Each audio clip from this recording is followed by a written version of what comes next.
1. Using the map in your Bible, Appendix B13. Can you follow Paul's preaching tours? Yes. Looking at the map really helps us appreciate Paul's endurance and zeal. Over the course of about 14 years, Paul made 4 major missionary journeys, traveling roughly 20,000 kilometers without modern transportation. He preached throughout Asia Minor, Greece, Macedonia, and eventually reached Rome. Along the way he established congregations, strengthened existing ones, and trained faithful brothers like Timothy, Luke, and Silas. It shows that the spread of Christianity didn't happen by accident. It required tremendous effort, endurance, and Jehovah's blessing. Seeing the map makes Jesus' command at Matthew 28:19 come alive, as the good news truly spread to many nations.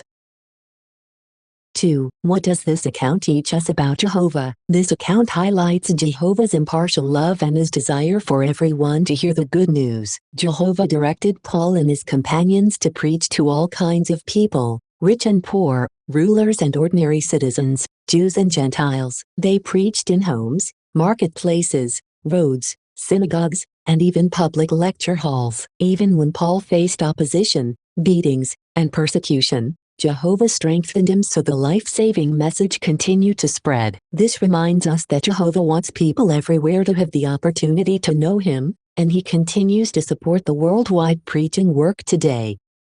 What practical lessons can we learn? Paul's example teaches us to be zealous, adaptable, humble, and courageous in our ministry. He preached wherever people could be found, not just where it was convenient. In Ephesus, he even adjusted his schedule by teaching daily in a school auditorium when people were available to listen. That encourages us to adapt our ministry to reach more people, whether through house-to-house work, public witnessing, or informal conversations. Paul and Barnabas also displayed humility. After performing a miracle, they immediately refused any glory for themselves, saying, "Worship only God. We are just men." They always directed attention to Jehovah, just as Jesus did.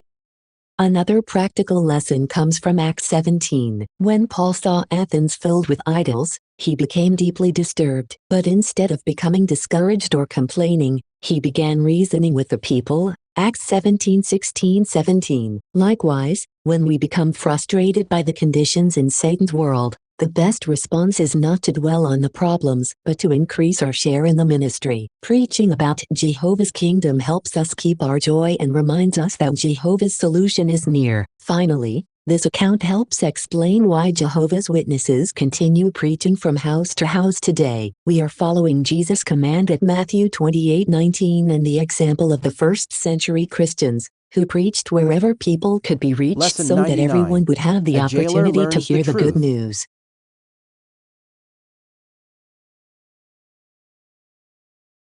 1. Why were Paul and Silas thrown into prison? Paul expelled the demon from a slave girl who had been used by her owners to make money through fortune-telling. When the demon left her, the owners realized they had lost their source of income. Out of greed, they falsely accused Paul and Silas of causing trouble and breaking the law. Without a fair hearing, the magistrates had them beaten and thrown into prison. Acts 16:16-24. This reminds us that opposition to Jehovah's servants is often motivated by selfish interests rather than a genuine concern for truth.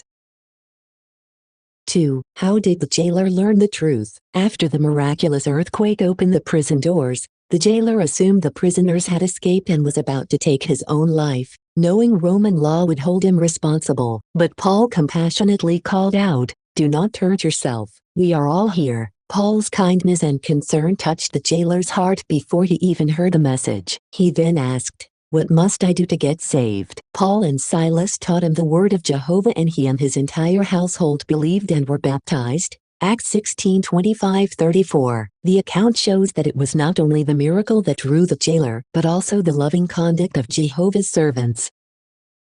3. What does this account teach us about Jehovah? This account shows that Jehovah is always in control and can turn difficult circumstances into opportunities to accomplish his purpose. What looked like a terrible setback, Paul and Silas being beaten and imprisoned, actually resulted in a powerful witness and the salvation of an entire household, fulfilling Jesus' words at Luke 21:12. 13 That persecution would result in your giving a witness. Jehovah also gave Paul and Silas strength beyond what is normal. Even after being beaten, placed in the inner prison, and fastened in stocks, they were praying and singing praises to Jehovah. He sustained them through the trial and used the situation to reach an unasserted man. This also reminds us that Jehovah, through his angels, continues directing the preaching work today, often bringing his servants to people whose circumstances have prepared their hearts to receive the good news.